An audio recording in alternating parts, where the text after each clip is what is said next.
peut prier pour le message et l'enseignement du jour. Que le Seigneur te communique l'intelligence spirituelle et t'aide à comprendre ce qui sera dit. Cette église du temps de la fin, on nous a beaucoup enseigné sur la prière. On nous a poussé à prier, à chasser le démon, à voir un esprit. Mais les enseignements sont devenus de plus en plus rares. On nous prêche comment voir, comment guérir, comment prospérer. Prie le Seigneur, dis à Dieu, enseigne-moi ce soir. Alléluia. Nous Jésus.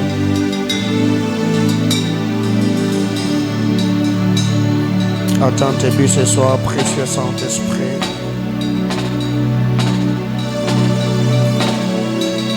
Parle à ton église, Adonai. Je prie, tendre Père, que tu bénisses ton peuple.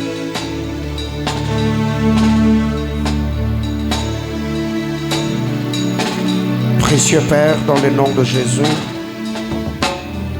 je recommande ce moment entre tes saintes mains. Attends tes buts. Au nom de Jésus. Amen. Amen, amen.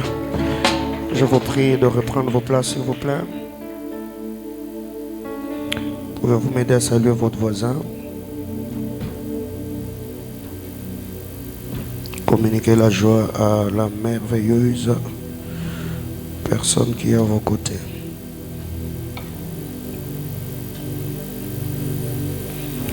Nous bénissons le Seigneur pour ce qu'a été le programme de Zoruba Yamaombi aujourd'hui. Nous avons vraiment cherché le Seigneur. C'était très bénissant.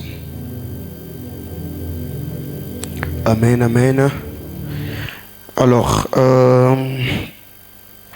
ce soir, je vais vraiment m'entretenir avec nous. Nous allons continuer avec le même message, notre série d'enseignements que j'ai, par la grâce de Dieu, introduit le mercredi. Et avant d'aller plus loin, je voudrais que nous puissions partager le direct, parce que chez moi, j'ai déjà capté le signal.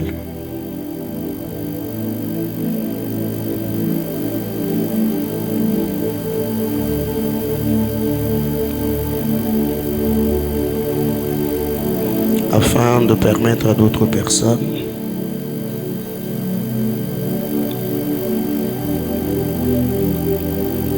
d'être bénis par le message du jour.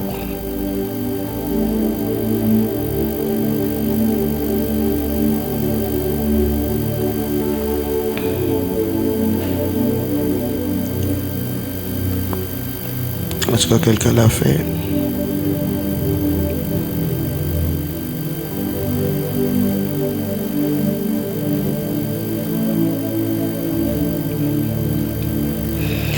Alors, ce soir, par la grâce du Seigneur, comme vous voyez, vraiment c'est une résolution que nous avons prise afin d'avoir suffisamment le temps de partager la parole du Seigneur avec nous. Nous saluons tous les internautes, que Dieu bénisse abondamment tous les bien-aimés frères et sœurs. De partout, vous avez l'habitude de nous suivre, que la grâce de notre Seigneur Jésus-Christ vous soit multiplié. On ouvre nos Bibles. Je suis dans Jean chapitre 1er, c'est le texte que nous avons lu le mercredi. Jean chapitre 1er du verset 11 au verset 13. On reste assis, mais nous allons lire la parole de Dieu. Jean chapitre 1er du verset 11 au verset 13. J'ai lu au nom de Jésus. Il est venu vers le sien, et les siens ne l'ont point reçu. Mais à tous ceux qui l'ont reçu, à ceux qui croient en son nom, il a donné le pouvoir de devenir enfants de Dieu, lesquels sont nés non du sang, ni de la volonté de la chair, ni de la volonté de l'homme, mais de Dieu. Alléluia. N'est-ce pas? C'est le texte que nous avons lu le mercredi, n'est-ce pas? Alors, ce soir, à titre récapitulatif, je ne saurais pas revenir sur tout ce que nous avons partagé le mercredi parce que c'était beaucoup de choses, comme c'était vraiment l'introduction de l'enseignement. Mais je reviens au moins à la définition. Le thème de ce mois d'octobre, par la grâce de Dieu, nous partageons la parole du Seigneur autour de notre thématique, l'art de devenir. L'art de devenir. Et nous avons défini le mot devenir comme commencer à être ce qu'on n'était pas. Devenir, c'est commencer à être ce qu'on n'était pas.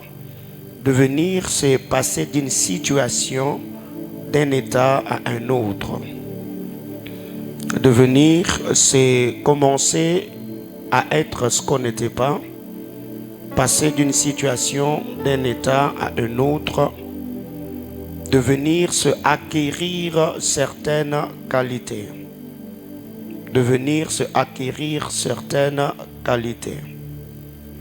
Devenir, c'est commencer mouvement progressif par lequel les choses se transforment. Devenir, c'est le mouvement progressif par lequel les choses se transforment. Devenir, c'est le mouvement progressif par lequel les choses évoluent. Devenir, c'est le mouvement progressif par lequel les choses se transforment. Mouvement progressif par lequel les choses évoluent. Ou encore le mouvement progressif par lequel les choses changent d'état. C'est cela, devenir. Alors, par la grâce du Seigneur, les textes que nous avons lus, aujourd'hui, nous l'avons vraiment bel et bien exploité le mercredi par la grâce du Seigneur. Mais pour ce soir, il y a vraiment un très grand fardeau qui a pesé dans mon cœur. Parce que depuis un temps, je me suis vraiment rendu compte que l'église du temps de la fin, c'est vraiment cette église charismatique. Nous prions beaucoup, nous aspirons au surnaturel, nous voyons en esprit avec l'onction prophétique répandue par le Seigneur dans son église. J'apprécie toutes ces choses. Mais je me suis rendu compte que nous n'avons vraiment plus le temps de nous entretenir comme il se doit. Ce qui fait que très généralement, nous avons aujourd'hui des prédications mouvementées. D'ailleurs, dans cette église, nous prêchons beaucoup. Mais je me suis rendu compte qu'il y a vraiment un temps où nous devons nous asseoir, nous parler cœur à cœur, partager la parole du Seigneur. Ce qui fait qu'au début des églises pentecôtistes dans cette nation, la majorité des gens allaient à l'église avec des Bibles, les gens allaient à l'église avec des cahiers, des blocs-notes, des stylos, et les gens aimaient les enseignements. On avait des groupes d'études bibliques, on avait des groupes de formation où on partageait la parole du Seigneur entre croyants, entre chrétiens, entre serviteurs de Dieu, entre enfants de Dieu. Mais depuis un temps, on s'est rendu compte que nous avons mis un peu de côté tout cela. Quand on se rencontre aujourd'hui, c'est bien et beau, j'aspire à cela, j'aime bien le mouvement de l'esprit, on parle en d'autres langues, on se prophétise, on partage un peu de révélation que nous avons par la méditation de la parole de Dieu, chose que j'apprécie. Mais vous savez, le fardeau m'est venu après l'incident qui s'est passé le dimanche, les gens qui ont coupé une partie de vidéo du vendredi dernier, ça fait ce que ça fait sur les réseaux, et quelques commentaires que j'ai à lire, je me suis rendu compte que beaucoup d'enfants de Dieu aujourd'hui, voire même serviteurs de Dieu, nous sommes un peu dans le mouvement, nous sommes un peu dans le loyenge, et on ne sait pas vraiment s'asseoir analyser les choses, réfléchir autour de ce qui se passe autour de nous, approfondir, creuser la parole de Dieu. Parce qu'il y a une dimension où un prédicateur, même ce vendredi-là, je l'avais dit, une écriture selon 1 Corinthiens chapitre 14, le verset 6, peut être abordée dans la révélation, dans la prophétie, dans la doctrine et dans la connaissance. C'est que quand vous êtes face à un prédicateur, ne les traitez pas d'hérétiques, ne les traitez pas d'extravagants, si jusque-là vous n'avez pas encore compris l'angle qu'il a pris dans son message, de peur que tu sois en retard, mais que tu traites de retarder celui qui a une certaine longueur d'avance. Mais aussi quand l'on prêche, il y a de langage qu'on appelle langage métaphorique, il y a de langage allégorique, il y a ce qu'on appelle aussi figure de style.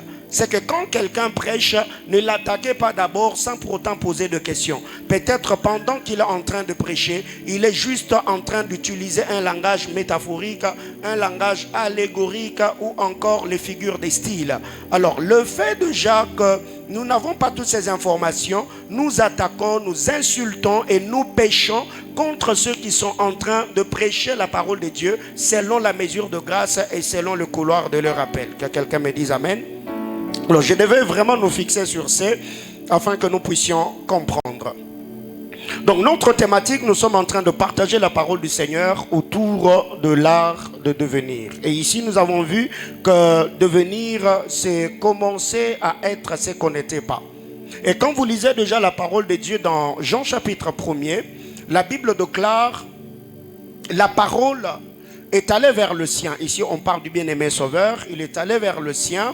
Les siens ne l'ont pas reçu. Quand on parle du sien, de manière générale, c'est l'humanité tout entière, toute la création. Il est allé vers ces créatures, ils ne l'ont pas reçu, mais de manière individuelle, on parle d'Israël. Parce que quand vous lisez la parole de Dieu, la Bible déclare, il est venu sauver les brebis égarées d'Israël. Donc, cette portion d'écriture, on peut le prendre en deux volets. Il est allé vers les siens, l'humanité tout entière. Il est allé vers le sien. On peut aussi parler de la nation israélite. Il est allé vers les siens ne l'ont pas reçu. C'est ainsi qu'il s'est tourné vers les nations. Et d'ailleurs, quand vous lisez la parole du Seigneur, dans le parabole de notre Seigneur Jésus-Christ, le Seigneur dira, il a organisé, un homme a organisé un festin. Il a invité ses conviés, ils ne sont pas venus. Et cette fois-là, il enverra ses serviteurs au carrefour, à des places publiques, disant appelez tous ceux que vous allez rencontrer. Mais ce n'est pas parce qu'on vous a appelé gratuitement, l'invitation est gratuite, mais la tenue est obligatoire. Quelqu'un me comprend? L'invitation était gratuite, mais celui qui a reçu l'invitation gratuitement devait se conformer à la tenue exigée. Ce qui fait que quand le maître de la fête est venu, il a trouvé quelqu'un qui a bien répondu à l'invitation, mais qui n'avait pas la tenue exigée. Il était dans la salle, il lui a posé la question, mon ami, comment tu as fait pour te retrouver ici? Et il a donné l'ordre qu'on puisse le jeter dehors. Donc ici, quand nous venons dans la présence de Dieu, nous avons reçu l'invitation. Le Seigneur, alors qu'il mourait à la croix, il avait les bras ouverts. Il a dit, venez à moi, vous tous qui êtes chargés et fatigués. Mais quand nous venons dans la présence de Dieu, nous devons nous conformer à la parole du Seigneur, au moyen de son Esprit Saint, bien sûr. Et c'est alors que nous serons en train de plaire au Seigneur dans notre manière de faire et dans notre conduite. Alors, en lisant Jean chapitre 1er, vous allez vous rendre compte que le Seigneur est en train de dire, il est allé vers le sien ne l'ont pas reçu, il s'est tourné vers les nations. À ceux qui l'ont reçu, à ceux qui croient en son nom, il leur a donné le pouvoir de devenir enfants de Dieu. Donc, si devenir, c'est commencer à être ce qu'on n'était pas, c'est qu'avant de recevoir la parole, avant de croire en son nom, on était seulement créature de Dieu, sans pourtant être enfant de Dieu. Quelqu'un me comprend? C'est qu'avant, on était créature de Dieu. C'est quand nous recevons la parole, c'est quand nous croyons en la parole que nous devenons enfants de Dieu. Là, il y a un pouvoir, il y a une capacité que nous recevons, la puissance du pardon, la régénération de notre cœur, la régénération de notre esprit, la transformation de notre être intérieur. C'est par ces choses qu'aujourd'hui, on peut s'appeler enfants de Dieu. Nous faisons partie de la famille de Dieu. Alors si la mort de Christ a fait de nous enfants de Dieu, c'est que cela prouve à suffisance, avant que Christ ne meure à la croix, on n'était pas ce que nous sommes devenus aujourd'hui. Parce que notre thématique, c'est l'art de devenir.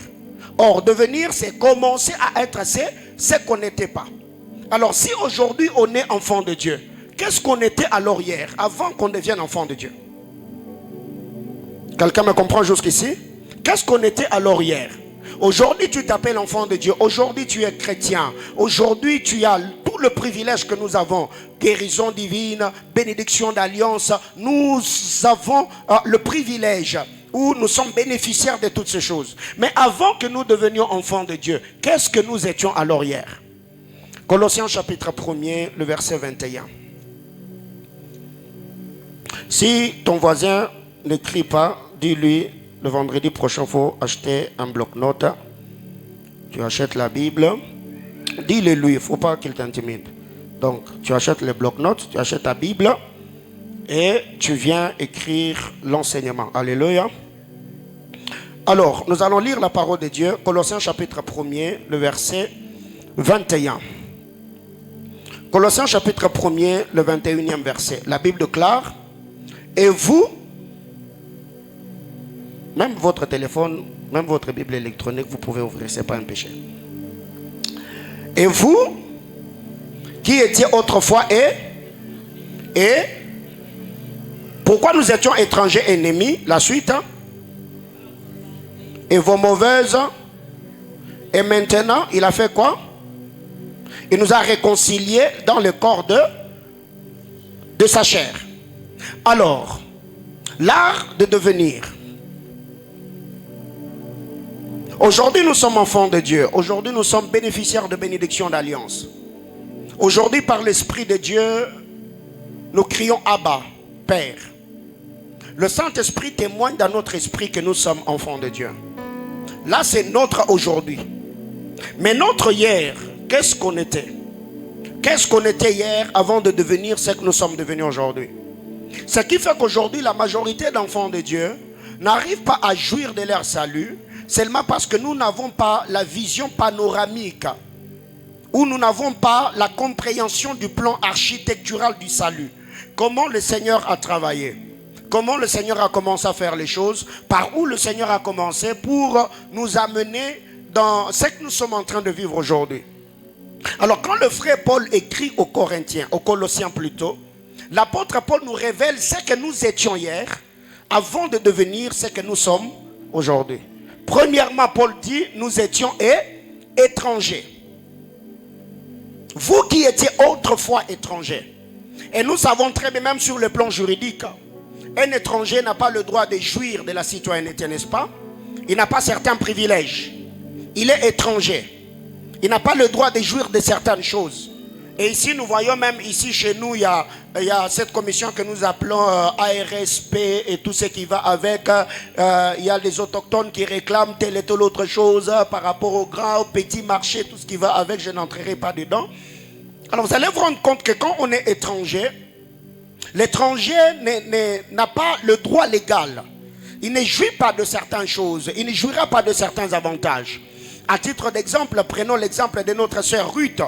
Quand Ruth a quitté Moab pour Bethléem, il n'avait presque pas tout le droit. Et c'est d'ailleurs Boaz qui explique, c'est que tous ceux qui étaient étrangers n'avaient pas le droit d'avoir des terres ou d'avoir des champs.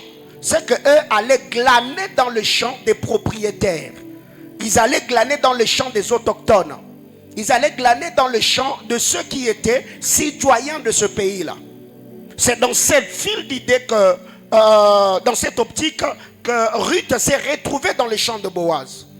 Et tous ceux qui étaient étrangers attendaient que ceux qui glanaient finissent de glaner. Et le miette qui restait, ces miettes-là restaient pour les étrangers. Après que vous ayez fait le travail, les miettes étaient pour les étrangers. C'est ainsi qu'en lisant la parole de Dieu, l'histoire de la femme syro-phénicienne, elle est allée voir le Seigneur. Elle a dit, s'il te plaît, il y a ma fille qui est malade. Il y a ma fille qui est en train de souffrir cruellement.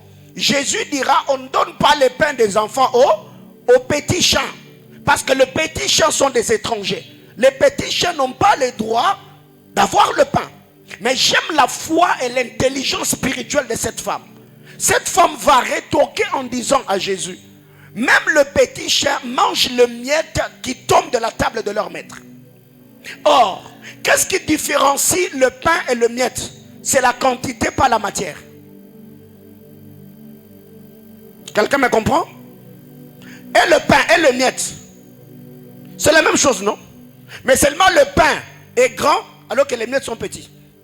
C'est que cette femme voulait dire à Jésus, si le salut c'est le pain, alors donne au moins même la guérison qui ressemble aux miettes à ma fille.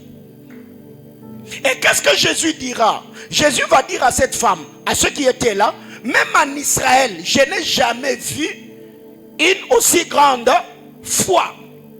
Voyez-vous? C'est que déjà, cette femme était étrangère.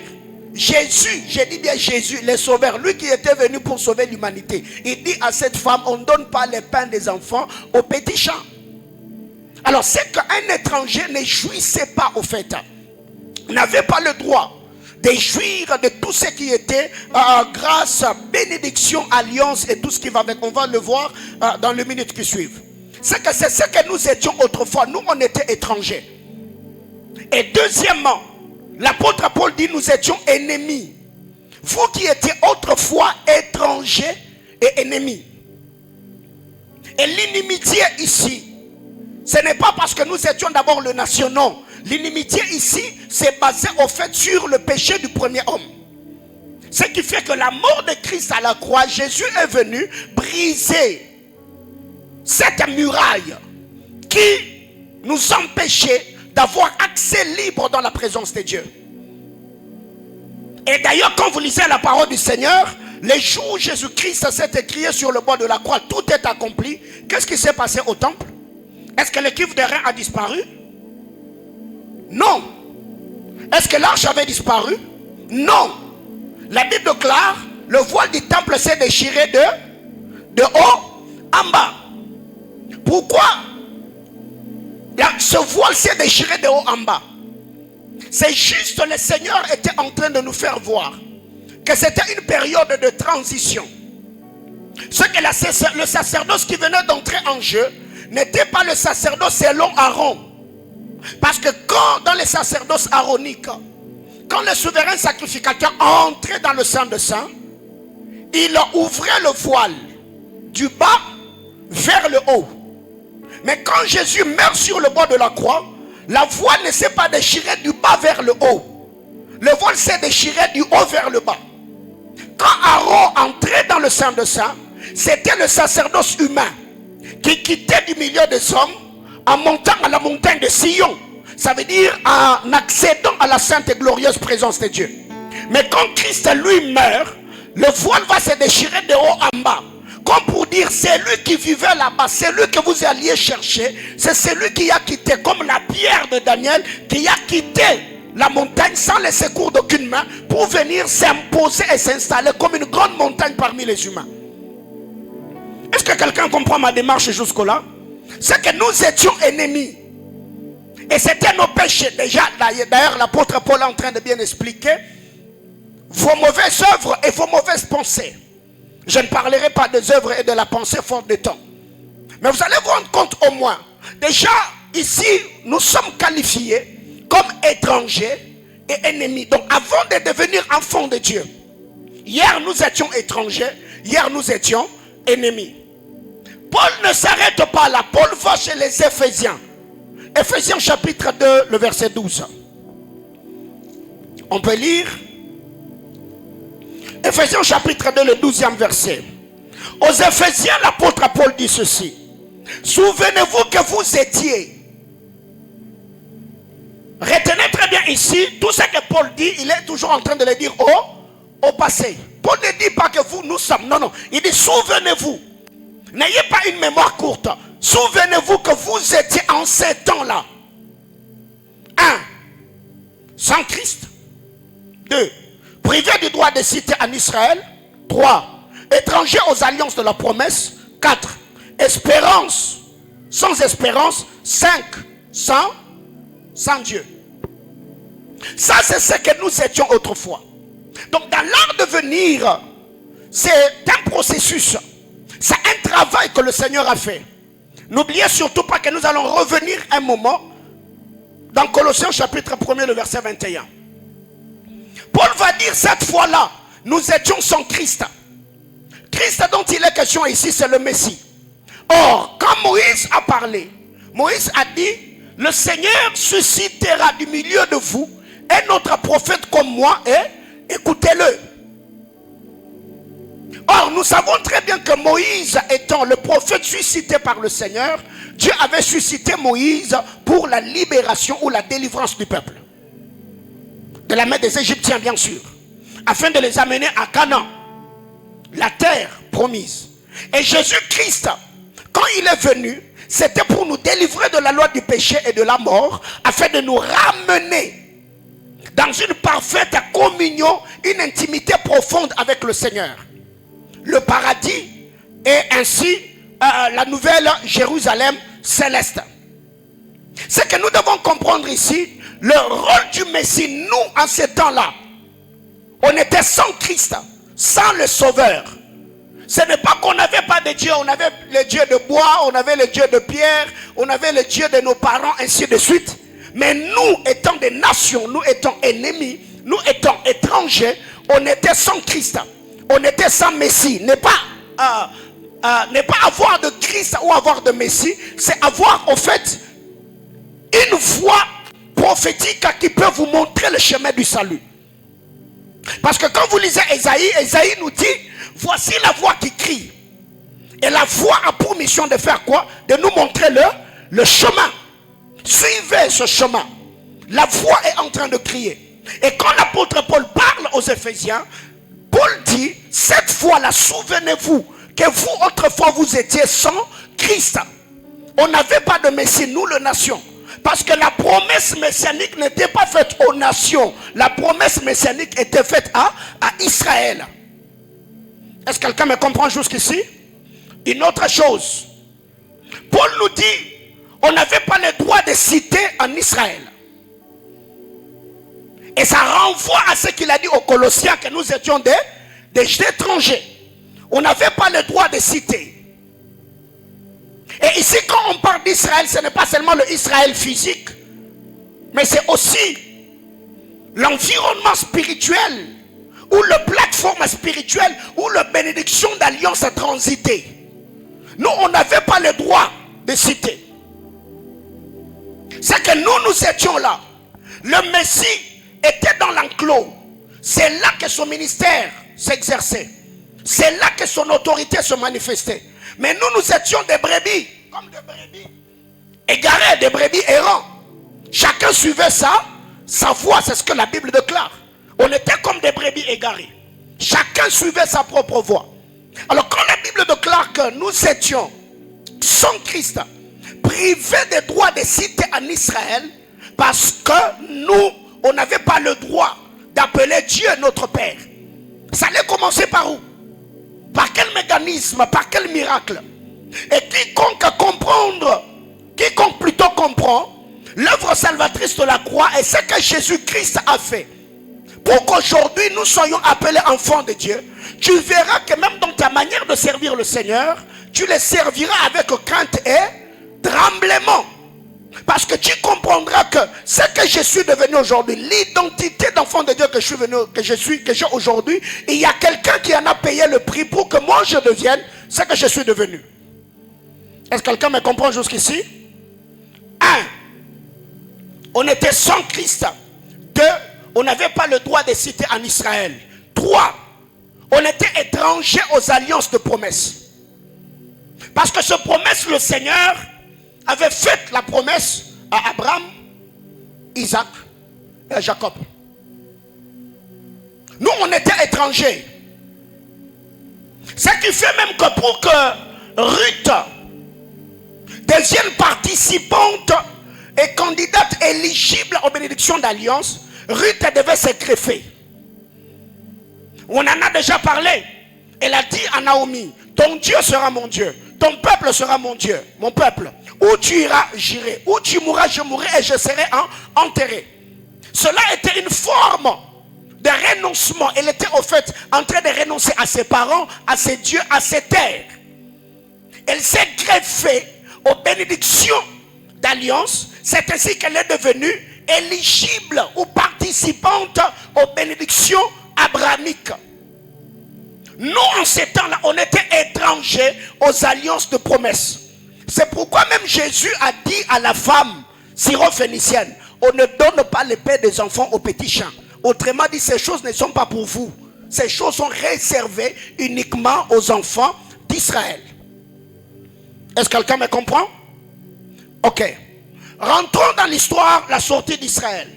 Quand Israël sortait du désert, sortait de l'Égypte plutôt, pour que le ramassis sorte. Le ramassis, on mangeait le pain. Le ramassis, on mangeait la canne, la manne. Le ramassis, on mangeait la caille. Le ramassis, on mangeait, on but le sang du rocher. Parce que le ramassis, on cru à une chose. Le message que Moïse était descendu avec en Égypte. Est-ce que quelqu'un me comprend jusque-là? Parce que si le ramassis n'avait pas cru au message que Moïse était descendu avec en Égypte, le ramassis n'allait pas quitter l'Égypte pour suivre un peuple au désert. Le ramassis ont bénéficié de la manne. Ils ont mangé la caille, ils ont bu l'eau du rocher parce que le ramassis ont cru au message que Moïse avait apporté aux enfants d'Israël. C'est la foi au message de Moïse qui a fait de ramassis participant aux bénédictions d'alliance. Ou à la grâce qui se manifestait au désert par le Dieu d'Abraham. Nous étions étrangers aux alliances de promesses. 4. On était sans espérance.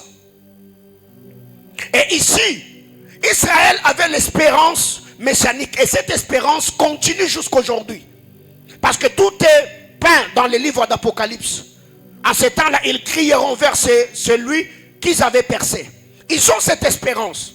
Que peu importe les attaques, peu importe le combat, peu importe l'adversité, peu importe les guerres d'Armageddon, Gog et Magog, ils croient que leur Messie reviendra leur délivrer de la puissance des ténèbres, ou la puissance de l'ennemi ou de l'adversaire.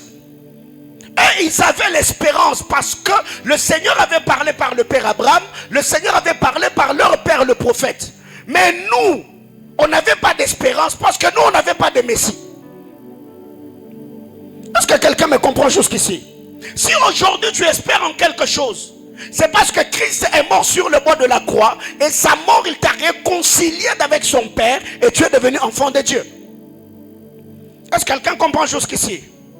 5. On était sans Dieu. Je ne vais pas m'attarder là-dessus parce que je l'ai dit à mon introduction. 1. L'apôtre Paul nous dit, on était sans Christ. Je commence, on était étrangers, on était ennemis, on était sans Christ, privés des droits de cité en Israël, on était étrangers aux alliances de promesses, on était sans espérance, on était sans Dieu. Comme je l'ai dit, on était sans Dieu, pas parce qu'on n'avait pas de Dieu, on avait des dieux qui ne l'étaient pas de leur nature. Les dieux de pierre, les dieux de bois, le Dieu soleil et tout ce qui va avec. Et ces dieux-là ne nous sauvaient pas.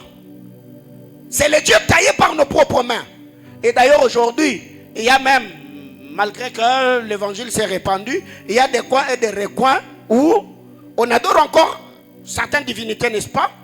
Même ici chez nous au Congo, il y a dans certains coins, certaines contrées où les gens ont encore, papa a le dieu de tel, maman a le dieu de tel, on fait un peu de cérémonie, il y a trop de rituels. On était sans Dieu. Nous, on n'avait pas de Dieu. Ce n'est pas qu'on était vide, non. On avait des dieux qui ne l'étaient pas de leur nature. Mais aujourd'hui, si par l'Esprit de Dieu, on peut dire, on peut crier Abba, Père, c'est un travail qu'un homme a fait. Et ce travail, Jésus-Christ l'a accompli sur le bois de la croix, en mourant à notre place. Il a porté notre péché. Donc dans l'art de devenir, nous ne sommes pas devenus enfants de Dieu en dormant, en se réveillant. Non, c'est tout un processus. Il y a quelqu'un qui a travaillé. C'est pour cette raison d'ailleurs nous avons parlé le mercredi de repentance. Ré et danse.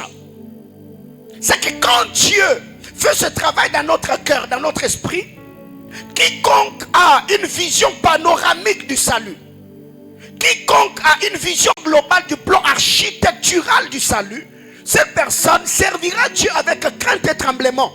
Parce qu'il sait que sa sanctification, sa consécration d'aujourd'hui, son appartenance aux alliances de la promesse a coûté la vie d'un oint, a coûté la vie d'un saint, a coûté la vie à Dieu.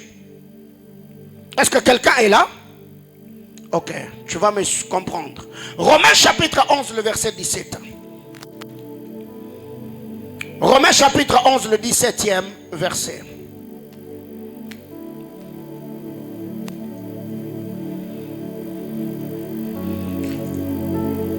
La Bible déclare: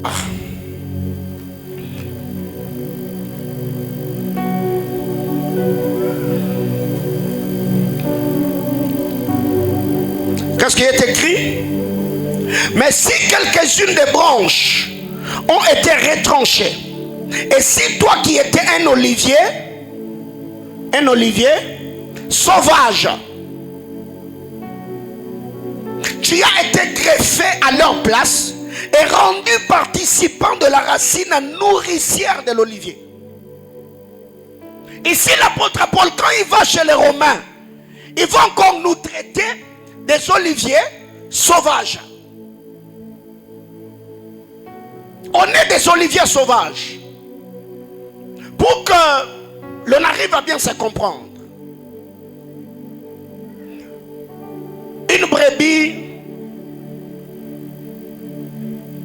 une chèvre est très différent avec les loups sauvages. La brebis appartient à quelqu'un. La brebis est docile. La brebis est gérable. La brebis a un enclos. Alors que les loups solitaires est errant. Les loups solitaires est libre. Personne ne le contrôle. Et n'appartient à personne. Elle dirige sa vie selon le bon plaisir ou le bon vouloir. Et c'est quand on dit vous étiez des oliviers sauvages, ça veut dire vous étiez rebelles. Vous étiez errants. Vous n'appartenez à personne. Mais qu'est-ce que Dieu a fait? Le Seigneur est venu nous greffer à l'olivier verdoyant, à l'olivier vert, pour que nous soyons pas seulement greffés, mais que la sève qui sort de l'olivier puisse changer notre nature et faire de nous ainsi participants à la vie de l'olivier verdoyant. Est-ce que quelqu'un me comprend jusque-là? Je donne un exemple. Hier, on n'avait pas de vie. On n'avait pas le droit de citer en Israël. On était étrangers aux alliances de la promesse. Mais qu'est-ce que le Seigneur a fait? Dieu est venu nous prendre de là où nous étions. Il est venu nous greffer à la bénédiction d'alliance. Ainsi, la vie de l'olivier verdoyant a influencé notre nature pécheresse. Ainsi aujourd'hui nous bénéficions de la vie de l'olivier verdoyant. C'est pourquoi sur le chemin de la croix, alors que les femmes de Jérusalem pleuraient, Jésus les a regardées en disant: femmes de Jérusalem, ne pleurez pas pour moi, pleurez pour vous et vos enfants. Si moi le bois vert, je suis traité ainsi, à combien plus forte raison vous le bois sec? Le bois sec est un olivier sauvage qui n'a pas de vie en lui-même.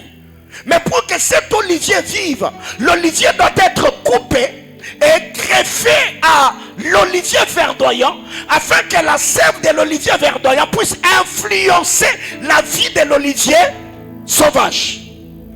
C'est pourquoi tu verras que jusqu'ici, il y a toujours cette nature rebelle qui se manifeste en nous. Alléluia. Est-ce que quelqu'un me comprend ce soir? C'est que devenir enfant de Dieu, ce n'est pas un cadeau qu'un prédicateur nous a offert sur le plat. On en a parlé le mercredi. Ce n'est pas de la volonté de la chair, la volonté du sang ou de la volonté de l'homme, non. Mais c'est la volonté de Dieu. Et cette volonté a coûté la vie à un oint. Le Seigneur est mort sur le chemin, sur le bois de la croix. Donc ici, l'apôtre Paul nous dit que nous étions des oliviers sauvages. Alors, Qu'est-ce que nous sommes devenus maintenant? Dis à ton voisin, qu'est-ce que tu es devenu maintenant? Ephésiens chapitre 2.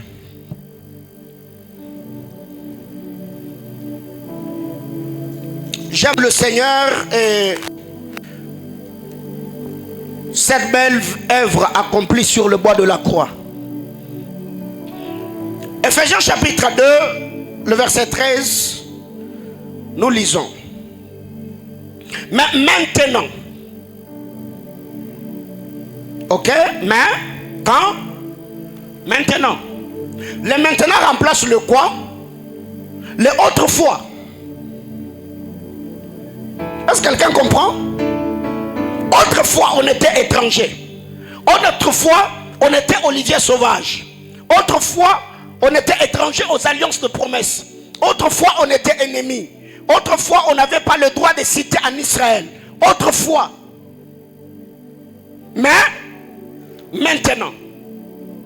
Alors maintenant, l'apôtre Paul dit, mais maintenant, en Jésus-Christ, vous qui étiez jadis éloignés, vous avez été comment? Rapprochés. Vous qui jadis étiez comment? Éloignés. Vous avez été rapprochés. C'est qu'autrefois, on était des boucs d'Azazel. Des boucs errants. Des esprits errants. On était étrangers. Et c'est le péché adamique qui avait créé entre nous et Dieu. Parce qu'on n'avait pas de Messie. Parce qu'on n'avait pas l'espérance. Parce qu'on n'avait pas le droit de citer en Israël. On était bannis. On vivait loin de Dieu. On n'était pas participants à toutes ces choses. L'apôtre Paul nous dit, nous étions éloignés. Mais en Christ Jésus, par la mort salvatrice du bien-aimé Sauveur, aujourd'hui nous ne sommes plus éloignés. Nous sommes comment? Rapprochés. Et même en Israël, en ces temps-là, ce n'est pas n'importe qui pouvait s'approcher de Dieu. Quand vous allez à la montagne de Sinaï, quand Dieu est descendu, il parlait à Israël dans les tonnerres et des éclairs. Les enfants d'Israël avaient peur de s'approcher de la montagne. Parce que quiconque s'approchait, mourait. C'est que s'approcher de Dieu demandait beaucoup de choses. C'était beaucoup d'exigences. Voire même que le souverain sacrificateur qui entrait dans le Saint des Saints, s'il entrait dans le Saint des Saints, pas en étant en conformité avec les exigences de la loi, lui-même mourrait dans le Saint des Saints. C'est pourquoi on lui mettait une corde au pied pour qu'au cas où il mourait dedans, que l'on puisse les tirer. Parce que là, c'est la justice de Dieu qui régnait. La Bible déclare, vous qui étiez éloignés, maintenant vous êtes rapprochés. Donc aujourd'hui, m'approcher de Dieu ne va pas demander beaucoup de gymnastique. M'approcher du Seigneur, la voile du temple a été déchirée. Il n'y a plus de parvis, des lieux saints. Non, non. C'est que tout est devenu un tout. Tout a été rassemblé, tout a été fusionné. C'est pourquoi le frère Paul nous dit, en tout lieu et en tout temps, faites par l'esprit toutes sortes de prières. C'est que je n'ai pas besoin d'avoir un cadre spécifique pour que je puisse élever ma voix devant le Seigneur et l'adorer ou le prier. Que je sois dans le véhicule, que je sois dans ma chambre à coucher, je n'ai pas nécessairement besoin d'être au temple pour adorer le Seigneur. Pourquoi? Parce que aujourd'hui, même le Seigneur, en Jean chapitre 4, alors qu'ils s'entretenaient avec la femme samaritaine, la femme a dit quoi à Jésus? Vous, les Juifs, vous dites que le lieu où il faut adorer, c'est où? À Jérusalem. Mais nous, nos pères ont adoré sur cette montagne. Jésus dira quoi à cette femme? L'heure vient, elle est déjà, où les vrais adorateurs feront quoi? Adoreront le Père en esprit et en vérité. C'est que cette femme, elle était au fait accrochée en disant non, non, c'est chez vous, c'est chez nous, c'est chez vous, c'est chez nous. Jésus dit non, ce n'est ni chez vous, ni chez nous. Les vrais adorateurs vont adorer le Père en esprit Et en l'adorant en esprit, nous devons veiller que notre adoration ne soit pas seulement spirituelle, mais que ces dernières soient faites dans la vérité. Est-ce que quelqu'un me comprend? C'est que hier, toi, tu étais éloigné. Aujourd'hui, dans l'art de devenir, tu es devenu enfant de Dieu en t'approchant du Seigneur parce que tu as été réconcilié. Et cette réconciliation, c'est le greffage de l'olivier sauvage à l'olivier verdoyant. Est-ce que quelqu'un me comprend? Donc c'est un travail que le Seigneur a accompli dans le corps de sa chair. Christ a souffert sur le bord de la croix pour que toi tu sois appelé enfant de Dieu. C'est pourquoi le rebelle apôtre Paul, quand il parle, dit il y a des hommes qui marchent en ennemi de la croix. Marcher en ennemi de la croix ne veut pas seulement dire être athée, mais c'est aussi fouler la grâce de Dieu aux pieds en vivant, en étant dans le Seigneur comme si tu étais dans le monde. C'est que tu marches en ennemi de la croix. Parce que la croix de Christ est mon salut. La croix est ma sanctification. La croix est ma génération. La croix est ma consécration. La croix est ma force.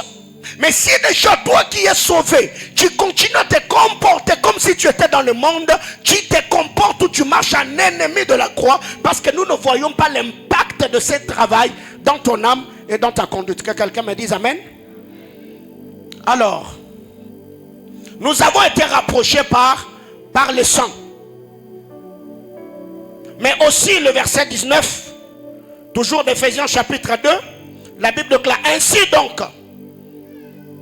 Allons au verset 19 d'Éphésiens chapitre 2. Autrefois nous étions comment Autrefois nous étions comment Mais qu'est-ce que la Bible déclare au verset 19? Ainsi, vous n'êtes plus. Vous n'êtes plus. Dis à ton voisin, tu n'es plus étranger. Alors, que personne n'est intimide. Oh non, tu vois, le baptême que tu as eu, je ne sais pas, à la source de Kamatété ou de Kamasaka, ça n'a pas d'impact. Quand Dieu te donnera l'argent, il faut aller te faire baptiser au Jourdain. Dis à ton voisin n'importe quoi. Alléluia. Moi, quand j'irai en Israël, j'irai en tourisme. Ce n'est pas pour me faire baptiser, parce que moi et les Juifs, nous sommes un en Jésus. Même si lui aussi s'appelle Jésus, ça n'a pas d'impact. Quelqu'un me comprend? N'est-ce pas qu'il y a un joueur qu'on appelle Gabriel Jesus? N'est-ce pas? Et il y a même des matchs où Gabriel Jesus, il entre, il ne marque pas. On le sort d'ailleurs, il va au vestiaire. Mais Jésus-Christ de Nazareth, il est le dribbleur par excellence. Il est le capitaine du match, il est le titulaire du match, il est l'entraîneur du match, il est le chef de l'équipe. Même si, même si le match est déjà à la fin, c'est pourquoi à Kinshasa on l'appelle Zengamambu, Yendem Toakata Makambu. À Kinshasa on l'appelle Zombo le soir. Donc attention qui déjà est commis côté Kuna. Frère, alléluia. Laissez-moi enseigner. Amen. Hein? Que quelqu'un me dise amen. Autrefois, on était étrangers. Et l'apôtre Paul dit, maintenant ainsi donc, vous n'êtes plus des étrangers. Autrefois, on avait les droits, on n'avait pas les droits de citer en Israël. Paul rectifie, il dit, vous n'êtes plus étrangers, ni les gens du dehors, mais vous êtes concitoyens des saints, gens de la maison de Dieu. Tu es qui? Concitoyen des saints. Qui sont les saints ici? De manière spécifique, c'est d'abord la race sainte, la postérité physique d'Abraham. Nous sommes maintenant concitoyens des saints. Qui est concitoyen? C'est celui qui jouit du droit de patrimoine d'héritage avec quelqu'un dans une même nation. N'est-ce pas? Toi tu es citoyen congolais, moi je suis ton concitoyen. Tu es congolais, je suis congolais. C'est pourquoi l'apôtre Paul dit ainsi donc, en Christ, il n'y a ni homme, ni femme, ni juif, ni grec. Tous nous sommes un en qui? En Christ. Même s'il s'appelle Zachée comme les Zachées de la Bible, il n'a pas à m'intimider. Même s'il a une longue barbe, il a les kippas et les talites, tous on est enfants de Dieu. Je n'ai pas peur que quelqu'un s'appelle juif, que quelqu'un s'appelle je ne sais pas. Non, non, non. Tous on est enfants de Dieu. Ainsi donc, m'approcher de Christ ne doit plus m'intimider parce que j'ai l'assurance. Je ne m'approche pas du trône de la grâce par ma propre justice, par mes prières, par mes efforts, par mes œuvres. Non, il y a le tapis de la grâce qu'on appelle le sang de Jésus. Donc quand je marche sur le tapis de la grâce. Le sang de Jésus m'a donné accès. C'est pourquoi la Bible déclare, approchez-vous avec assurance. Pourquoi je m'approche avec assurance? Parce que sur le bois de la croix, le bien-aimé Sauveur a dit, Tétélestai, tout est accompli. C'est lui qui a satisfait la justice de Dieu. C'est lui qui a apaisé le cœur du Père par le sacrifice suprême, par le sang salvatrice de sa croix. C'est ainsi que je n'aurai pas peur. Même si je me suis masturbé hier, parce que Jésus-Christ est mon sauveur, je me tiendrai devant son trône. Je demanderai pardon. Seigneur, lave-moi, purifie-moi, sanctifie-moi. Et ce n'est pas parce que j'ai demandé pardon que je dois retomber. Parce que le même Dieu qui te pardonne, et c'est lui qui te donnera la force d'avoir le dégoût du péché qui t'a fait tomber hier. Dis à ton voisin, comprends le salut. Alléluia. Ça change quelque chose, n'est-ce pas? Alors pourquoi on doit craindre Dieu? Parce que nous savons qu'il y a quelqu'un qui a payé un grand prix. Approchez-vous du trône de la grâce avec assurance pour obtenir et d'être secouru dans vos... Quelqu'un me comprend? Redis-le encore. Approchons-nous avec du trône de... Ce n'est pas le trône de la justice. C'est le trône de la grâce. Aujourd'hui, je m'approche avec assurance du trône de la grâce. Pas d'abord pour être secouru dans mes besoins, mais pour obtenir d'abord miséricorde. Donc aujourd'hui, le pardon n'est pas loin du trône. Le pardon est près du trône.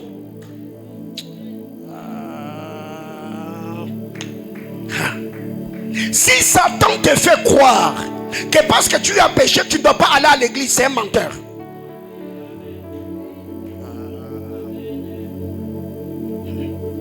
Le pardon du fils prodigue ne l'a pas reçu là où il s'est rendu compte qu'il avait blessé son père. Le pardon du fils prodigue, il a reçu en étant dans les bras de son père. Je viens avec ma saleté, je viens avec les mauvaises odeurs. C'est dans les bras de mon père que je trouverai le pardon, que je recevrai l'habit, que je recevrai...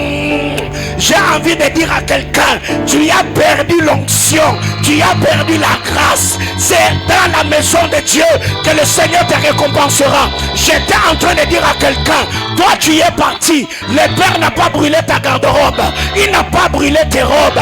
Il y a toujours une bête salvatrice ou une bête expiatoire, une bête qui prendra ta place. J'étais en train de dire à quelqu'un, Seigneur, amen. Reprends ta place, reprends ta place, reprends d'abord ta place. Alléluia. Les prédicateurs me tirent dans les maillots. Hein? Amen. Hein? Alors, on se calme un peu. Le fils prodigue, qu'est-ce que son père a dit à son grand frère? Mon fils que voici était, maintenant qu'il est, c'est lui qui était mort. Il est revenu à... Alors écoutez. Quand le fils a quitté la maison de son père, la race humaine, il n'y avait pas de calme chez la race animale. Quand le fils rentre, il y a eu deuil dans la bergerie de son père pour qu'il y ait joie dans la maison de son père. Ça, c'est ce que tu n'as jamais compris. Quand le fils est parti, il y a eu deuil dans le cœur de son père. Parce qu'il a perdu son enfant. Mais dans la bergerie du père, le bête, il y avait du calme. Mais c'est lui qui était mort pour le père. Quand il est revenu à la vie, il a fallu qu'une bête dans la bergerie du père puisse verser le sang, puisse mourir afin que le fils prodigue soit retrouvé. Jésus-Christ, ça nous l'appelait comment? L'agneau de Dieu, n'est-ce pas? Toi, quand tu es perdu en Adam, il y avait Dieu dans le cœur du Père. Mais il a fallu que dans la bergerie du Père, qu'il y ait un agneau qui va verser le sang, pour que celui qui était mort dans le cœur du Père puisse ressusciter aux yeux du Père. C'est ça qui s'est passé dans Luc chapitre 15. Quand le Fils rentre, on ne peut pas retrouver le Fils sans pourtant qu'il y ait décès. Le Père va dire, celui qui était mort est retrouvé. Celui qui était perdu est... Celui qui était mort est revenu à la vie. Celui qui était perdu est retrouvé. Alors faisons quoi? Tuons. Il faut que le sang coule. C'est le sang versé qui certifie qu'il y a résurrection quelque part. Qu'il y a réconciliation quelque part. Parce que dans la pensée du Père du Fils prodigue, pour qu'il se réconcilie avec son Fils, il faut que le sang coule. Alors si aujourd'hui, la Bible déclare, approchons-nous donc avec assurance du trône de la grâce, afin d'obtenir miséricorde. Mais qu'est-ce que Satan nous communique souvent? Oh non, tu vois, tu as péché, il ne faut plus aller à l'église, tu as péché, il ne faut plus t'approcher. Il te donne l'impression d'un Dieu terrorisant, un Dieu dictateur, un Dieu caporal, un Dieu général. Tu vois déjà l'image que tu as toujours eue de papa et de maman. La manière dont quand tu revenais de l'école avec 49%, tu tremblais déjà parce que tu te disais, oh Seigneur, Bila Kinga Bikoki, parce qu'aujourd'hui là, on va me punir, on va me mettre à genoux sur des bouchons. Vraiment, il y a des parents cruels. Hein? Comment est-ce que moi je peux faire agenouiller mon enfant sur des bouchons comme ça? Il y a des gens qui ont été flagellés, il y a des gens qui ont été maltraités. Et même quand tu as donné ta vie à Jésus, tu as accepté Jésus comme Seigneur et Sauveur, tu as toujours cette image-là d'un père terrorisant. Non, non, la Bible déclare, approchez-vous donc avec assurance du trône de grâce, afin de trouver miséricorde. Il n'y a pas la miséricorde loin du trône, il n'y a pas le pardon loin de la maison du Père. Je m'approcherai tel que je suis. Le Père du Fils prodigue ne lui a jamais dit, tu sens mauvais, va d'abord te laver. Mets-toi là, fais-moi d'abord l'inventaire. Tu étais parti avec combien? Combien tu es rentré avec? Non. C'est qui compte pour Dieu. Ce n'est pas l'onction que tu as perdue. Ce n'est pas la vie de prière que tu as perdue. Ce n'est pas combien d'enfants tu as avorté. Ce qui compte pour Dieu, c'est que toi-même tu rentres dans la bergerie. J'étais en train de dire à quelqu'un, même vous qui me suivez en ligne, que personne ne te culpabilise. La culpabilité qui vient de l'esprit produit la repentance. Mais celle qui vient du diable nous éloigne de la présence de Dieu. J'ai des problèmes, j'ai des besoins. Je n'ai pas la maternité, mais je sais et je sais que dans mon passé j'avais une mauvaise vie. Aujourd'hui je n'ai pas de travail parce que je sais que dans mon passé je n'avais pas une mauvaise vie. Maintenant je suis culpabilisé par le passé. Dieu te dit, approche-toi avec du trône de... Donc dès que tu as trouvé miséricorde, rassure-toi que tu seras secouru dans tes besoins. Car la Bible déclare, si Dieu ne nous a pas privé son Fils, qu'est-ce qu'il ne nous donnera pas avec lui? Si Dieu ne t'a pas privé son Fils bien-aimé, si Dieu t'a donné Jésus, si Jésus t'a donné son sang, si Jésus t'a donné son esprit, si ton nom est dans le livre de vie, qu'est-ce que Dieu ne te donnera pas avec Jésus?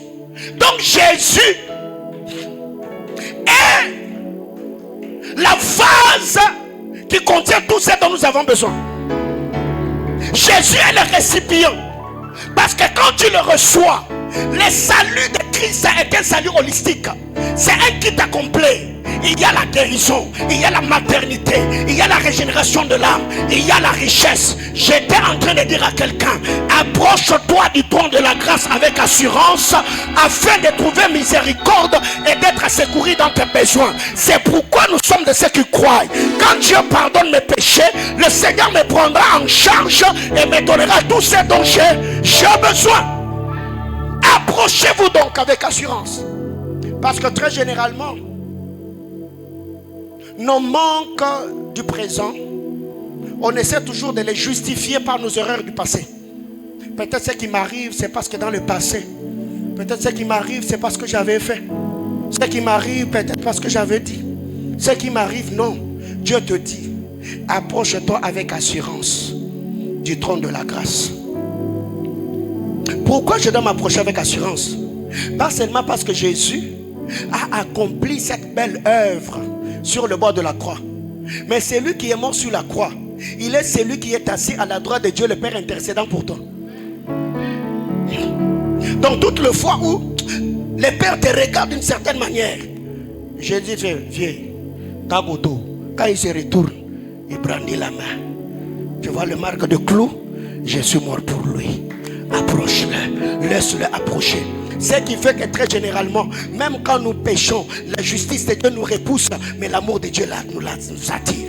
Voyez, la culpabilité repoussait le fils prodigue, mais les souvenirs de ce qui s'est passé dans la maison de son père lui a dit, moi je vais partir. Non, moi je vais partir. Moi je vais partir. Je sais que je me suis mal comporté. Je sais que j'ai offensé Dieu. Je suis tombé dans le péché. Je vis dans la pornographie. Je suis dans la masturbation. Je suis dans l'orgueil. Je sais que ces choses ne sont pas conformes à la saine doctrine, moins encore la parole de Dieu. Satan me fait voir que je n'ai plus le droit de trouver une seconde chance devant Dieu. Mais la Bible déclare, approchez-vous avec assurance. Donc quand je viens là, je m'approche avec assurance parce que je sais que c'est dans la présence de Dieu que je serai restauré. Dans la présence de Dieu, je serai affermi. Dans la présence de Dieu, je serai secouru. Que personne ne te retienne dans le péché du passé. Aujourd'hui, je viens t'encourager. Crois au pardon de Dieu. Relève-toi et tiens-toi devant le Seigneur. Et le Dieu qui est ton Père te restaurera dans sa présence. Le fils prodigue a été habillé où? Dans la présence de son père. Oui. Son père n'a jamais dit, les gars, va là-bas. Non, non. Cela. Parce que son père savait que s'il recommandait son fils entre les mains de quelqu'un d'autre, on allait là-bas, on est en train de t'habiller, mais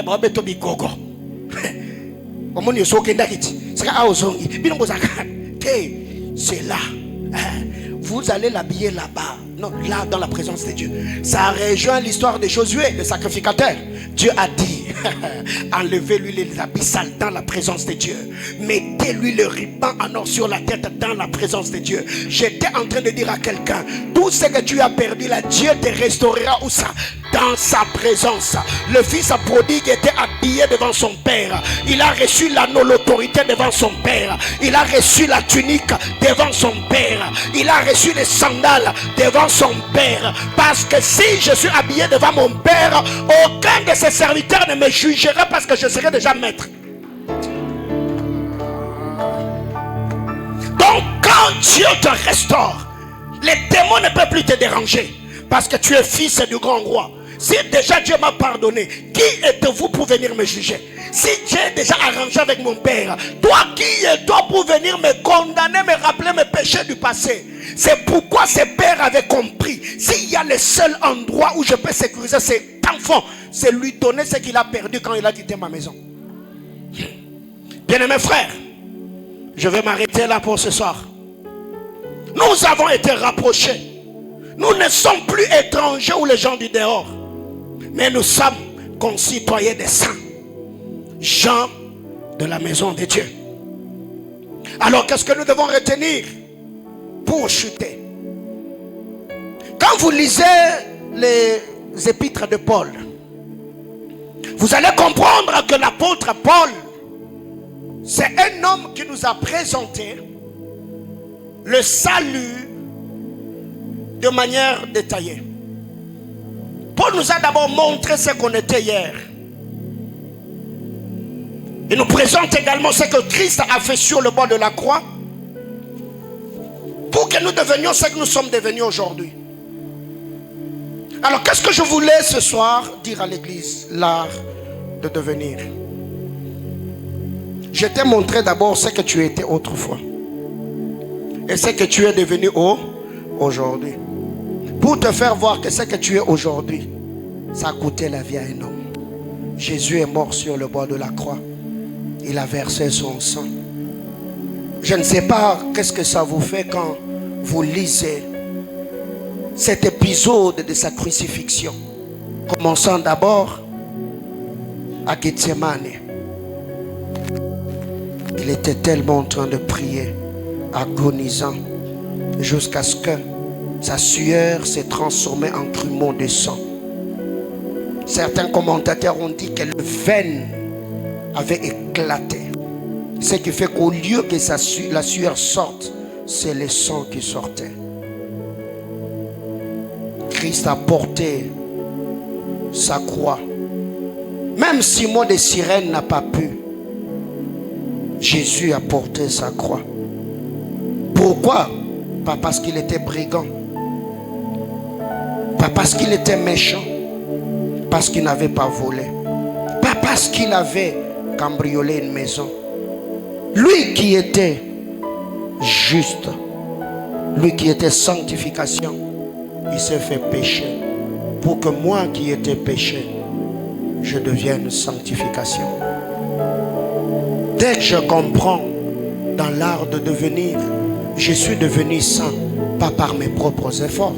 Je suis devenu saint, pas par ma propre justice. Je parle en d'autres langues. Je peux appeler Dieu mon Père. C'est qu'il y a un homme qui est mort sur le bois de la croix. Ma sanctification est une reconnaissance envers le Seigneur. Ma sanctification est une façon de dire à Jésus merci. Je ne me sanctifie même pas pour moi-même. Je me sanctifie parce que c'est lui qui me donne la capacité de me sanctifier. J'en parlerai dimanche. Personne ne peut se consacrer par lui-même. Personne ne peut craindre Dieu par lui-même. Parce que la nature pécheresse nous réclamera toujours, nous attirera toujours au bas de l'échelle. J'étais en train de dire à quelqu'un ce soir, Christ est mort à la croix pour toi. Alors si tu comprenais le salut de la manière dont les Écritures l'ont détaillé, si tu avais une vision panoramique du salut, tout ce que le Christ a fait, ce que lui-même a enseigné et ce que les apôtres nous ont expliqué, tu verras que toi-même, tu auras la force de continuer à marcher avec le Seigneur. Peu importe les réalités, peu importe les difficultés, peu importe les adversités, je m'accrocherai au Seigneur. Ce soir, je voudrais prier avec quelqu'un. Un homme qui reconnaît que Jésus est tout ce dont il a besoin. Jésus m'aime, même amour, même Père, même esprit, même privilège. Je suis concitoyen de saints. Je suis Jean de la maison de Dieu. Je ne suis pas moins qu'un juif, car en Christ, il n'y a ni esclave, ni libre, ni homme, ni femme, ni juif, ni grec. Tous, nous sommes enfants de Dieu. Et par l'Esprit de Christ, je peux crier Abba, Père. Et c'est là d'ailleurs que la prière sacerdotale trouve sa place. Notre Père, notre Père, notre Père, notre Père, qui est aux cieux et qui est à moi, comme nous l'a enseigné le docteur Stéphane. Même esprit, même Père, moi et Jésus, mon Dieu m'aime, il m'aime comme il a aimé Jésus. Ton Dieu t'aime, il t'aime comme il a aimé Jésus-Christ.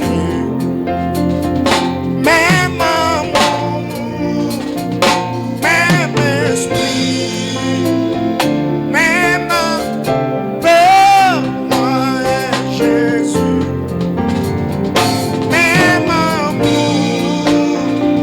même esprit, même Père, moi et Jésus.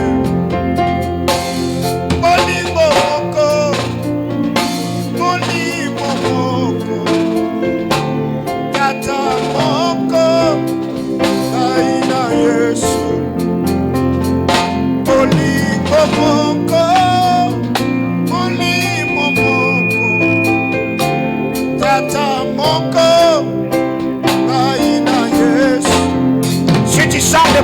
temps que le diable continue à te culpabiliser à cause de quelque chose que tu as fait dans le passé, je voudrais prier avec toi ce soir, si tu peux t'approcher devant l'autel.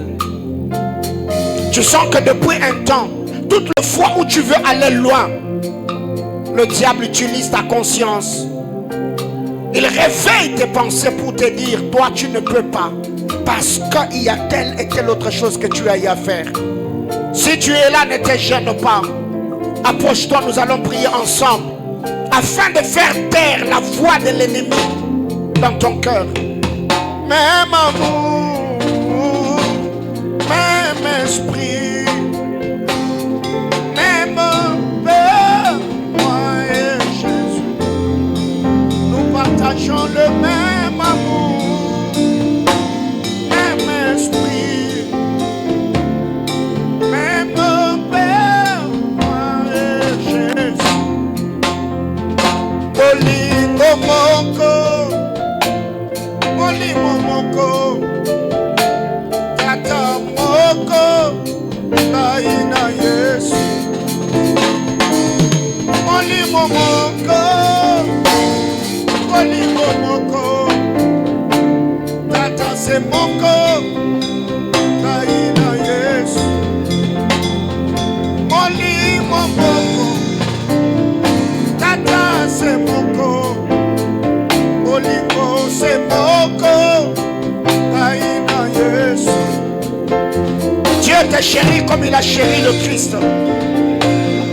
Il t'aime comme il a aimé le Christ.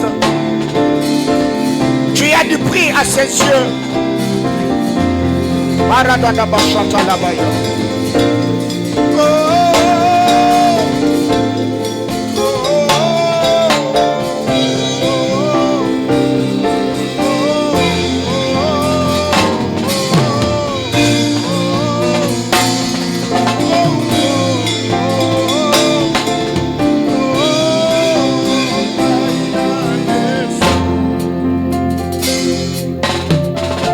Est-ce que tu peux prier le Seigneur, te recommandant à sa grâce?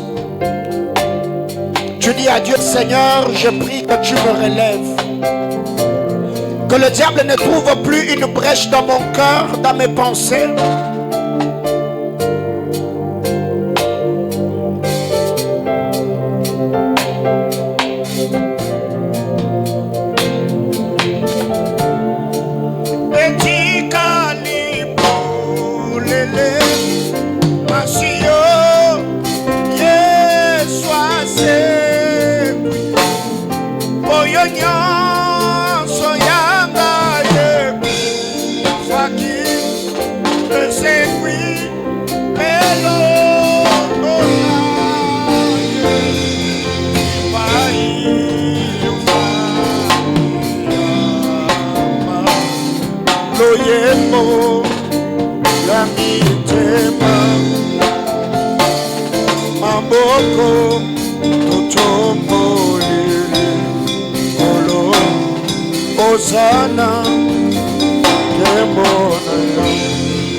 Alléluia. Tu es allé sur le chemin de la croix pour que Paulin soit retrouvé.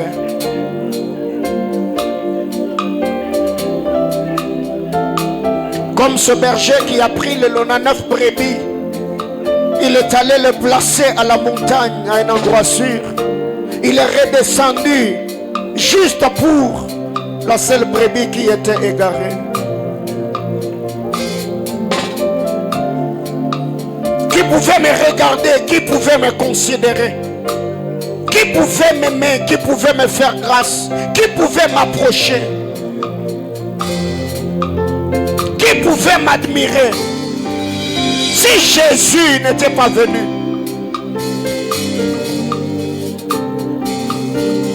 Qui pouvait avoir mon nom dans sa bouche si Jésus ne m'avait pas pardonné.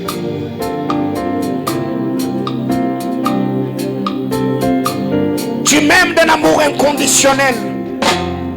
L'immensité de ton amour Seigneur éternel, Dieu de gloire, me pousse de foi à pousser de cris, à gémir au-dedans de moi. Qui pouvait m'aimer comme Jésus?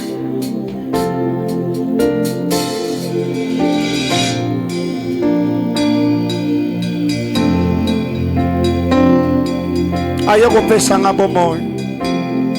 Yesu aye. Kopesa nga bomoi. Yesu aye. Nde musala aye laki. Ngamna kufaki na kati ya masumu. Yesu aye kopesa nga bomoi.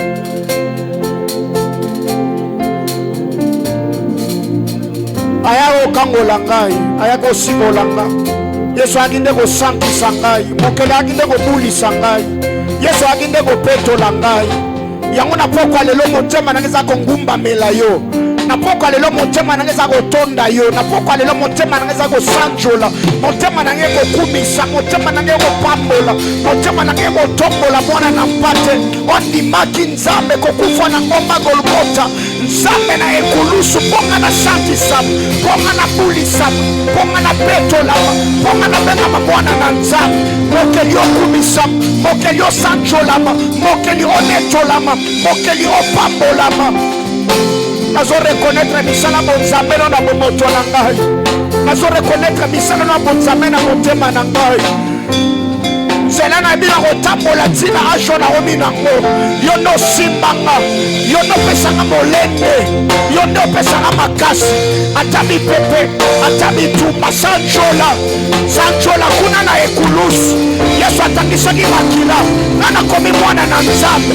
Elona kana kite. Volonté maboti na ngeko kakite po babo lisangai. Discipline maboti ngokakite. Tolia maboti ngokakite. Mililo maboko na yoka na poko moko. Epesa amakasa kotika yosu.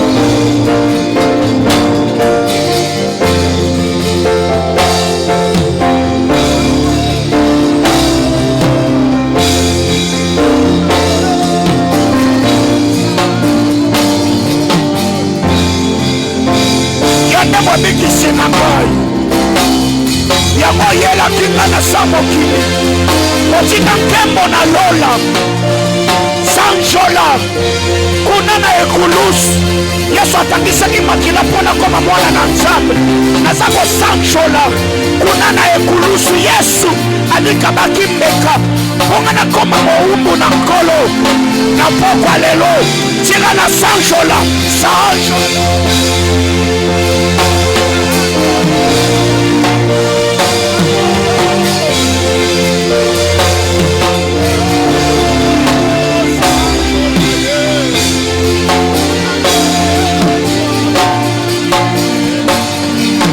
Akufeli batwa mabe nyonso na pokwa lelo naza koyeba sanjola sanjola.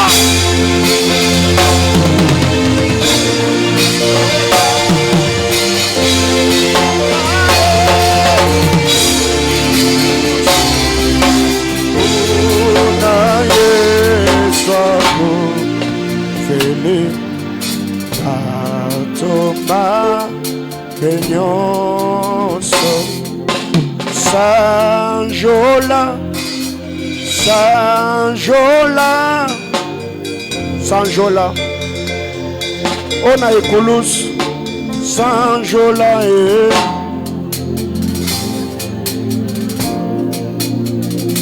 akufeli bato ya mabe nyonso. Pose ta main sur ton cœur. Nous allons prier le Seigneur.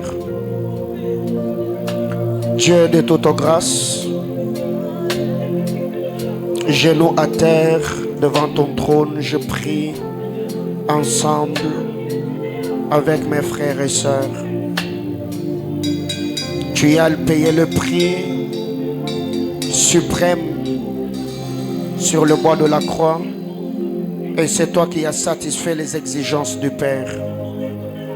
Ce soir, dans le nom de Jésus, je n'ai pas besoin de savoir ce que mon frère, ce que ma soeur a eu à faire dans le passé. Il est dit dans ta parole, la culpabilité qui vient de l'esprit produit la repentance. Ce qui vient du monde ou du diable produit la mort. Je fais taire, Seigneur éternel, cette voix qui ne cessait de parler dans le cœur de mon frère, le jugeant, le condamnant, le blâmant, le culpabilisant à cause des erreurs, de péchés, de faiblesse, de la désobéissance du passé. Précieux Père, tu es celui qui a dit, venez à moi, vous tous qui êtes fatigués et chargés. J'ai fait taire, éternel Dieu de gloire, la voix de Satan, l'accusateur de nos frères. Seigneur éternel, dans le cœur, dans la conscience, dans l'inconscience, voire même dans le subconscient de cette personne. Seigneur éternel, donne-nous la force de nous approcher de toi. Seigneur éternel, en comptant sur la grâce du bien-aimé Sauveur. Père éternel, tout en sachant que c'est par l'amour et par l'œuvre salvatrice de la croix que nous nous approchons du trône où la miséricorde est, afin d'être secourus. Je recommande éternel ces personnes entre tes saintes mains. Fortifie-nous par ta puissance au nom de Jésus. Amen. Que le Seigneur vous bénisse abondamment. Vous pouvez reprendre votre place. Alléluia. Que le diable ne te culpabilise plus. Sur le bois de la croix, Jésus-Christ a tout accompli. Amen, amen. Alors aide-moi seulement à dire à ton voisin vendredi prochain. Dis-le-lui vendredi prochain. N'oublie pas ta Bible. N'oublie pas ton stylo. N'oublie pas le bloc-notes. Donc quand nous venons à l'église, je l'ai toujours dit, quand j'ai quitté Kinshasa pour le Lubumbashi, j'ai payé les excédents dans l'avion. Même mes cahiers d'affermissement jusqu'aujourd'hui. C'est chez moi à la maison. Maman Pati est là. J'ai quitté avec mes Bibles, avec mes bloc-notes, même les prédications de 2003, 2002, 2001. C'est dans ma maison jusqu'aujourd'hui. C'est mon histoire, c'est mon parcours. Donc nous sommes une église qui se bâtit qui est bâtie sur la parole de Dieu. Donc vendredi prochain, ayons les habitudes, écrivons. Demain, après-demain, tu te souviendras de ce message. Face à une tentation, face à une épreuve, ça te donnera la force. Amen, amen. Ce soir, je voudrais recevoir les nouveaux venus. Vous êtes là pour la première fois. Vous avez été invité par un frère, par une sœur. Avec tout le respect que nous vous devons, nous vous prions, s'il vous plaît, de bien vouloir vous manifester. Nous allons vous recevoir. Ne vous gênez pas si vous êtes là pour la première fois. On acclame le Seigneur. Est-ce qu'on peut recevoir notre sœur? Accueillons notre frère. Est-ce qu'on peut le recevoir, s'il vous plaît? Accueillons-le, s'il vous plaît. Est-ce qu'on peut recevoir notre maman aussi?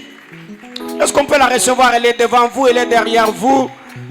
Ne soyez pas timide à ce point. Accueillons-le, s'il vous plaît. Merci, merci, merci. Nous vous prions juste de reprendre vos places. Merci beaucoup. Vous pouvez suivre alors, mon ami. Les chaises blanches ici, nous les avons préparées uniquement pour vous. Ne vous gênez pas. Vous pouvez occuper ces chaises blanches. Après les cultes, il y a un bien-aimé qui va vous recevoir juste pour quelques petites minutes. Est-ce qu'on peut acclamer le Seigneur alors qu'ils sont en train de se déplacer? Dieu soit loué. Merci beaucoup. Il y a également une maman ici. On peut même la laisser là vu qu'elle a un bébé. Rapidement, on nous amène le panier d'offrande. Nous allons offrir au Seigneur. Nous sommes une église.